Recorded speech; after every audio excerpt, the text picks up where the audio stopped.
السلام علیکم ورحمۃ اللہ وبرکاتہ۔ وعلیکم السلام ورحمۃ اللہ وبرکاتہ۔ الحمد للہ رب العالمین والصلاة والسلام علی سید الانبیاء والمرسلین نبینا محمد وعلی آلہ واصحابہ اجمعین ومن تبعهم بإحسان إلى يوم الدين أما بعد فأعوذ بالله من الشيطان الرجيم بسم الله الرحمن الرحيم قد أفلح المؤمنون الذين هم في صلاتهم خاشعون والذين هم عن اللغو معرضون والذين هم للزكاة فاعلون۔ محترم اساتذہ کرام، بزرگوں اور دوستوں، عزیز طلباء اور طالبات، میرے لیے بڑی خوشی اور سعادت کی بات ہے کہ آج آپ کے اس گاؤں میں ہمارے عزیز دوست شیخ شوکت محمدی حفظہ اللہ کی دعوت پر آپ کے اس ادارے میں معہد القراء الاسلامی میں حاضر ہونے کا موقع، اور ماشاءاللہ بڑے کم وقت میں اس ادارے نے یہاں پڑھنے والے بچوں کو اس لائق بنایا کہ کوئی بچہ اردو میں آ کر کے تقریر کر رہا ہے، کوئی ہندی میں خطاب کر رہا ہے، کوئی عربی زبان میں خطاب کر رہا ہے۔ یہ اس بات کی دلیل ہے، یہ اس بات کا ثبوت ہے کہ اساتذہ محنت کر رہے ہیں، ذمہ دار مخلص ہیں، اور ادارے کو ترقی کی راہ پر لے جانے کے لیے کوشش ہے۔ بس ضرورت اس بات کی ہے کہ ہمارے جو بھی اس گاؤں کے بڑے بزرگ ہیں، جو بھی اہل خیر ہیں، وہ اس ادارے کے ذمہ داروں کا تعاون کریں، اس ادارے کو ایک مثالی ادارہ بنائیں۔ اور ابھی آپ نے انگریزی کی تقریر کسی کالج میں اور کسی یونیورسٹی میں پڑھنے والا کوئی انسان جب کرتا ہے تو کوئی حیرت کی بات نہیں، مگر ایک مدرسے کا پڑھا انسان جب انگریزی میں تقریر کرتا ہے تو بڑی حیرت کرتا ہے کہ یہ تو مدرسے کا پڑھا ہے، یہ انگریزی کیسے بول رہا ہے؟ لیکن عربی میں کہاوت ہے من جد وجد، جو محنت کرے گا وہ رزلٹ پائے گا۔ مدرسے کے بچے آج IAS آفیسر ہیں، ہمارے بنارس کے جامعہ سلفیہ کے پڑھے وہاں کے فارغ مولانا ہیں، مئو کے رہنے والے مولانا حمام صاحب، انہوں نے IAS کا ایگزام پاس کیا اور آج پرائم منسٹر کے آفس میں لاکھ 1.5 لاکھ روپے مہینہ ان کی سیلری ہے، اور وہ کام کر رہے ہیں۔ سیلری سے بڑھ کر کے جو عزت ہے، جو رسپیکٹ ہے، جو مقام ہے، وہ بڑے بڑے لوگوں کو حاصل ہے۔ امام شافعی کا ایک شعر ہے بقدر القد تقتصد المعالی ومن طلب العلا سہر الليالي، کہ جتنی محنت کرو گے اتنی بلندی پر پہنچو گے۔ میرے پیارے بچوں، میری بچیوں، محنت کا کوئی شارٹ کٹ نہیں، کامیابی کا کوئی شارٹ کٹ نہیں۔ آپ کو جو بننا ہے آپ کو اس کے لیے محنت کرنی پڑے گی۔ آج کوئی اگر ڈاکٹر ہے تو اس نے محنت کی، اس کے پیچھے کوئی ٹیچر ہے تو اس نے محنت کی، کوئی انگریزی بول رہا ہے فراٹے دار تو اس نے محنت کی، کوئی کمپیوٹر کمائی ہے تو اس نے محنت کی۔ تو امام شافعی کہتے ہیں بقدر القد تقتصد المعالی، جتنی محنت کرو گے اتنی بلندی پر جاؤ گے۔ ومن طلب العلا سہر الليالي، اور جس کو بلندی چاہیے وہ راتوں کو چاہیے، وہ راتوں کو جاگ کر کے موبائل نہیں دیکھے گا، وہ راتوں کو جاگ کر کے فالتو ٹائم پاس نہیں کرے گا، وہ مطالعہ کرے گا، اسٹڈی کرے گا۔ ابھی ہمارے دوست نے فیس بک پر لکھا کہ 2022 میں 50 کتابوں کا مطالعہ کرنے کا ٹارگٹ رکھا تھا، اور دسمبر کی آج 26 تاریخ ہے، انہوں نے فیس بک پر کل لکھا کہ الحمدللہ میں نے 50 کتابوں کا مطالعہ، یعنی 50 پتلی پتلی نہیں ضخیم کتابوں کا مطالعہ میں نے 1 سال میں ٹارگٹ بنا لیا کہ ہمیں یہ کام کرنا ہے۔ ہمارے وہ بچے جو حفظ کر رہے ہیں وہ ٹارگٹ بنا لے ہمیں 1 سال میں، 1.5 سال میں، 2 سال میں حفظ کرنا ہے۔ انشاءاللہ جب آپ ٹارگٹ بنائیں گے تو آپ اپنے ٹارگٹ کو پورا کریں گے۔ آپ کسی اچھے مقرر کی تقریر سنتے ہیں تو آپ کے دماغ میں آتا ہے کہ میں بھی اچھا مدرس بن جاؤں، اس کو ٹارگٹ بنا لیجیے، اچھے علماء کی تقریروں کو سنیے، ان سے سیکھیے۔ میں تو آپ بھی سیکھتا ہوں، میں کسی جلسے میں جاتا ہوں، کسی پروگرام میں جاتا ہوں تو بڑے بڑے علماء کو سنتا ہوں، ان سے سیکھنے کی کوشش کرتا ہوں۔ تو کبھی یہ مت سمجھیے کہ ہم سیکھیں گے تو ہم چھوٹے ہو جائیں گے، سیکھنے والا کبھی چھوٹا نہیں ہوتا، ہمیشہ کچھ نہ کچھ سیکھنے کی کوشش کرتے ہیں۔ ہمارے اس گاؤں کے بھی کچھ لوگ آئے ہیں، طلبہ اور طالبات کو نصیحت ہو گئی، ہمارے گاؤں سے جو آئے ہمارے بزرگ لوگ آئے ہیں، اور آواز میں میری جہاں تک جا رہی ہے، میں نے ان کی نصیحت کے لیے اور ان کو سمجھانے کے لیے قرآن کے 18ویں پارے کی کچھ آیتیں پڑھی ہیں، میں چاہتا ہوں کہ ان کی تھوڑی سی تشریح آپ کے سامنے۔ اللہ تعالیٰ نے قرآن کریم کے 18ویں پارے میں فرمایا سورہ مومنون کے اندر، قد افلح المؤمنون الذین هم فی صلاتهم خاشعون والذین هم عن اللغو معرضون والذین هم للزکاة فاعلون۔ اللہ نے فرمایا کہ کامیاب ہو گئے ایمان والے۔ کامیابی کے لیے ایمان ضروری ہے۔ اگر آپ کے پاس سب کچھ ہے، ایمان نہیں، تو آپ اللہ کی بارگاہ میں کامیاب نہیں ہو سکتے۔ کل قیامت کا دن ہوگا، اللہ کی بارگاہ میں بڑے بڑے کروڑ پتی آئیں گے، ارب پتی آئیں گے، جن کے پاس دنیا میں دولت کی کمی نہیں، سمپتی کی کمی نہیں، جائیداد کی کمی نہیں، پیسے کی کمی نہیں، لیکن وہ ایمان والے نہیں رہے ہوں گے، وہ مسلمان نہیں رہے ہوں گے۔ اللہ تعالیٰ فرماتا ہے ان الذین کفروا وماتوا وهم کفار فلن يقبل من احدهم ملء الارض ذهبا۔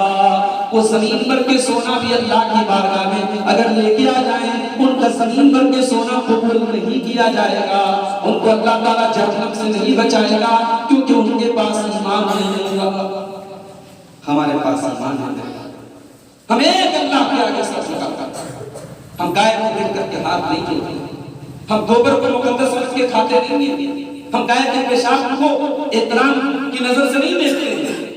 آپ اللہ کا شکر ادا کریں، اللہ نے آپ کو مسلمان بنایا، اللہ نے آپ کو توحید پر بنایا۔ یہ پہلی دولت ہے، یہ سب سے بڑی دولت ہے جو ہمیں اور آپ کو ہے۔ قد افلح المؤمنون، کامیاب ہو گئے ایمان والے، الذین هم فی صلاتهم خاشعون۔ کامیاب لوگوں کی دوسری پہچان، جب وہ نماز پڑھتے ہیں تو ان کی نماز کے اندر خشوع اور خضوع ہوتا ہے۔ خشوع اور خضوع کا مطلب کیا ہوتا ہے؟ خشوع اور خضوع کا مطلب ہے کہ جب وہ نماز پڑھتے ہیں تو جس طریقے سے ان کی پیشانی اللہ کی بارگاہ میں جھکتی ہے، ان کا دل بھی اللہ کی بارگاہ میں جھکتا ہے۔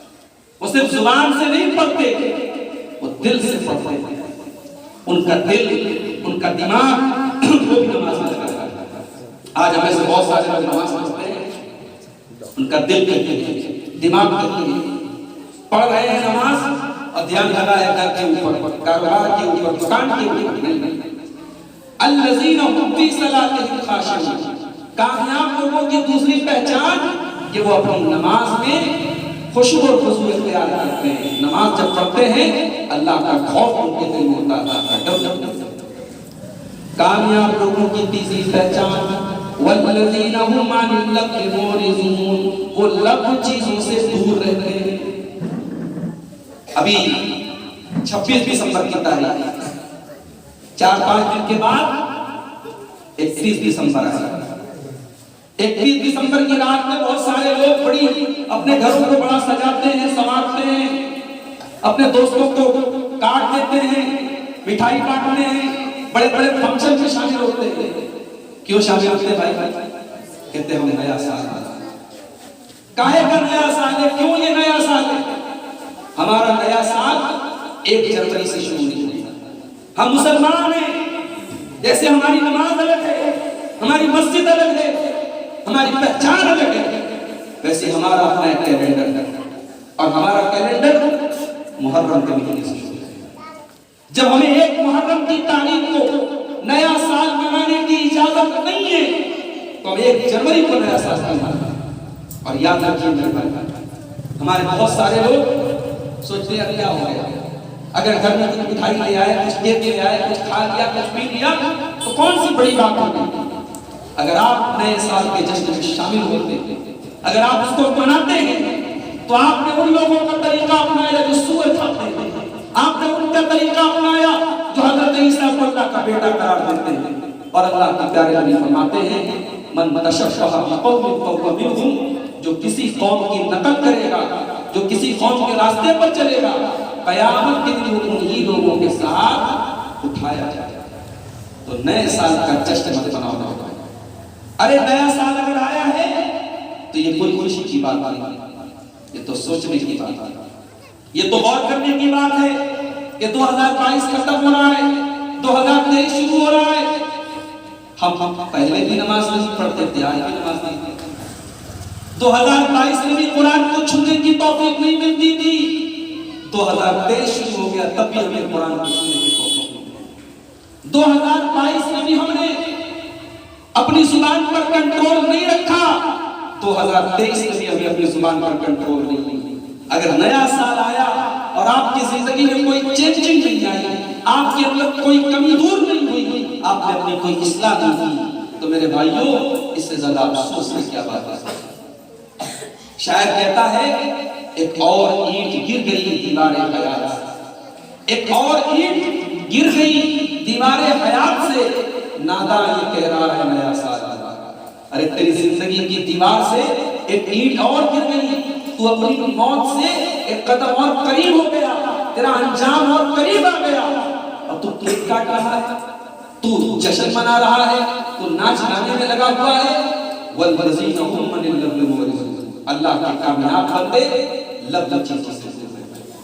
اگر ایسی مجلس کے پاس سے آپ گزرے، آپ سڑک پہ جا رہے ہیں، ناچ گانا ہو رہا ہے، حرام کام ہو رہا ہے، تو اللہ کے نیک بندوں کے بارے میں اللہ نے فرمایا وَإِذَا مَرُّوا بِاللَّغْوِ مَرُّوا كِرَامًا، وہ کسی فالتو چیز کے پاس سے، کسی لغو چیز کے پاس سے جب گزرتے ہیں تو شرافت سے گزر جاتے ہیں۔ آپ ایسی کسی چیز میں شامل مت ہوئیے، اس غلط کام میں آپ شرکت کرتے ہیں۔ اس کے بعد فرمایا وَالَّذِينَ هُمْ لِلزَّكَاةِ فَاعِلُونَ، اللہ کے کامیاب بندے اپنی زکات ادا کرتے ہیں۔ ابھی آپ نے انگریزی کی ترجمے میں سنا کہ زکات ہم دیتے تو ہیں مگر ہمیں پتہ نہیں کہ ہم زکات کہاں دے رہے ہیں، ہمیں کتنی زکات دینا ہے یہ بھی نہیں پتا۔ مدرسے میں ہم زکات دے رہے ہیں اور اسی مدرسے میں اپنے بچے کو بھی پڑھا رہے ہیں۔ اگر زکات کے ذریعے ہم پڑھا رہے ہیں اور ہمارا بچہ اگر زکات کا حقدار نہیں ہے تو یہ مناسب بات نہیں ہے۔ آپ اپنے بچوں، آج ہمارا یہ مزاج کیوں نہیں بنتا کہ ہم مدرسوں میں پڑھنے والے بچوں کو بھی فیس دیں؟ آج یہ چھوٹے چھوٹے مدرسے گاؤں گاؤں میں کھلے ہیں، یہ زکات اور صدقہ اور خیرات سے چلتے ہیں، بڑی معمولی تنخواہوں میں وہاں ٹیچر پڑھاتے ہیں، جو ٹیچر 4,000 5,000 روپے مہینہ پا رہا ہے کیا بچوں کو پڑھائے؟ آج نہ اچھے ٹیچر نہ پڑھنے والے اچھے چل رہا ہے، کیوں؟ کیونکہ ہم نے مدرسوں کو بڑا حقیر بنا دیا ہے۔ اسکول میں اپنے بچوں کو پڑھائیں گے 200 روپے مہینہ دے دیں گے، مدرسے میں بچوں کو پڑھائیں گے تو 20 روپیہ بھی ہم دے دیں گے۔ یہ ہمارا مزاج ہے۔ میرے بھائیوں انہی مدرسوں سے مولانا ابوالکلام کلام آزاد پیدا ہوئے، انہی مدرسوں سے ڈاکٹر ذاکر حسین پیدا ہوئے تھے، انہی مدرسوں سے بڑی بڑی شخصیتیں پیدا ہوئی تھی۔ مدرسوں کو آپ حقیر مت سمجھیے، اگر آپ زکات کی رقم دے رہے ہیں تو صحیح جگہ دیجیے۔ جو مدرسے واقعی میں زکات کے حقدار ہے وہاں آپ یقیناً زکات دیجیے اور آپ اپنے مال کی صحیح زکات ادا کریں۔ آپ کے مال میں آپ دیکھیں کتنی زکات آپ کے اوپر فرض ہے، زکات کو صحیح طریقے سے ادا کریں۔ اس کے بعد فرمایا والذین هم لفروجهم حافظون، اللہ کے کامیاب بندے اپنے آپ کو زناکاری سے بچاتے ہیں، غلط کام سے بچاتے ہیں، کوئی ایسا کام نہیں کرتے جو شریعت کی نظر میں زنا ہو، حرام ہو، الا علی ازواجہم او ما ملکت ایمانہم۔ ہاں اللہ تعالیٰ نے نکاح کا سسٹم رکھا ہے، جب ایک لڑکا اور لڑکی جوان ہو جائیں، بالغ ہو جائیں، شادی کے لائق ہو جائیں، شریعت کہتی ہے کہ ان کی شادی کر دی جائے، اور یہ حلال اور جائز طریقہ ہے اسلام کا۔ اللہ کے کامیاب بندے ناجائز طریقہ استعمال نہیں کرتے۔ فَمَنِ ابْتَغَىٰ وَرَاءَ ذَلِكَ فَأُولَٰئِكَ هُمُ الْعَادُونَ، جو لوگ غلط راستہ اپناتے ہیں وہ اللہ کے قانون کو توڑنے والے ہیں، وہ اللہ کی شریعت سے بغاوت کرنے والے ہیں۔ اور آخری چیز کیا ہے؟ وَالَّذِينَ هُمْ لِأَمَانَاتِهِمْ وَعَهْدِهِمْ رَاعُونَ، اللہ کے کامیاب بندے اپنی امانت میں پورے کھڑے ہوتے ہیں، وہ امانت میں خیانت نہیں کرتے۔ اگر چندے کا پیسہ اس کے گھر میں رکھا ہے اس کو ہاتھ نہیں لگاتے، اگر زکات کا پیسہ اس کے پاس آیا ہے تو اسے ہاتھ نہیں لگاتے، اگر ان کو کوئی امانت دی جائے، ان کو مسجد کا متولی بنایا جائے، ان کو مدرسے کا سیکریٹری بنایا جائے، ان کو کوئی بھی ذمہ داری دی جائے، وہ اپنی امانت کو صحیح طریقے سے نبھاتے ہیں، وہ عہدہم راعون، اور اپنے وعدے کو پورا کرتے ہیں، والذین هم علی صلواتہم یحافظون، اور جو اپنی نماز کی حفاظت کرتے ہیں، اپنی نماز کی حفاظت کرتے ہیں۔ آج گاؤں میں دیہات میں نماز کا بڑا بڑا آپ کے کبھی کبھی علاقے میں نے جمعہ کی نماز پڑھی، دیکھا 12:30 بجے خطبہ شروع ہو رہا ہے تو 12:40 پر لوگ مسجد میں آنا شروع ہو گئے۔ میرے بھائی آپ کبھی شہروں میں جائیں، آپ بنارس میں آئیں، آپ مئو میں آئیں، اگر 12:30 بجے جمعہ کا خطبہ اسٹارٹ ہونے والا ہے تو 12 بجے پوری مسجد بھر جاتی ہے۔ وہ بھی ماحول آپ کیوں نہیں پیدا کرتے اپنے دیہات میں، اپنے گاؤں میں؟ 5 وقتہ نمازوں میں گنتی کے لوگ رہتے ہیں، جمعہ میں اگر 100 لوگ ہیں تو 5 ٹائم کی نمازوں میں 5 لوگ 10 لوگ رہتے ہیں۔ نماز صرف جمعہ کی فرض نہیں ہے، نماز 5 ٹائم کی فرض ہے۔ تو اللہ کے کامیاب بندے اپنی نمازوں کی حفاظت کرتے ہیں۔ اتنی چیزیں اگر آپ کے اندر پیدا ہو گئی، اللہ فرماتا ہے اولئک هم الوارثون الذین یرثون الفردوس، میرے کامیاب بندوں اگر یہ چیزیں تم نے اپنے اندر پیدا کر دی تو ہم تمہیں جنت کا وارث بنائیں گے، اور جنت میں جو سب سے ٹاپ کی جنت ہوگی، جو سب سے اعلیٰ درجہ ہوگا، جنت الفردوس کا وارث بنائیں گے، ہم فیہا خالدون، اور اس جنت میں تم ہمیشہ رہو۔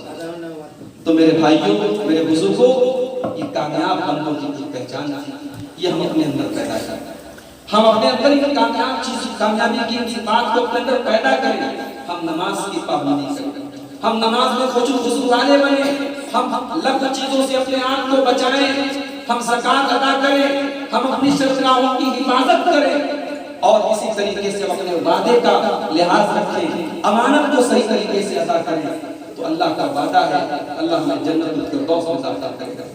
آخر میں اللہ سے دعا ہے رب العالمین ہمیں ان صفات کو اپنے اندر پیدا کرنے کی توفیق عطا فرمائے۔ اللہ اس ادارے کو، معہد الحراء الاسلامی کو اللہ دن دنیا رات چوگنی ترقی عطا فرمائے۔ یہاں کے پڑھنے والے ان بچوں اور بچیوں کو اللہ اپنے دین کا سچا چائی بنائے۔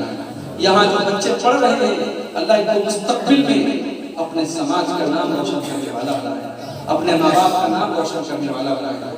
اللہ یہاں کے ذمہ داروں کو پوری امانت کے ساتھ اپنا جو فرض ہے وہ نبھانے کی توفیق عطا فرمائے۔ اللہ گاؤں والوں کو بھی اس ادارے کا مکمل تعاون کرنے کی توفیق عطا فرمائے۔ اس طریقے سے 8 مہینے کی مختصر سی مدت اس ادارے نے آج اس مقام تک پہنچا ہے۔ میں دعا کرتا ہوں اللہ مزید آپ کو محنت کرنے کی توفیق دے، اور یہ ادارہ پورے ارریہ کا سب سے مثالی ادارہ بن جائے انشاءاللہ۔ اللہ ہم سب کو اس کی توفیق عطا فرمائے، آمین۔ وآخر دعوانا الحمدللہ رب العالمین۔ جزاک اللہ شکر۔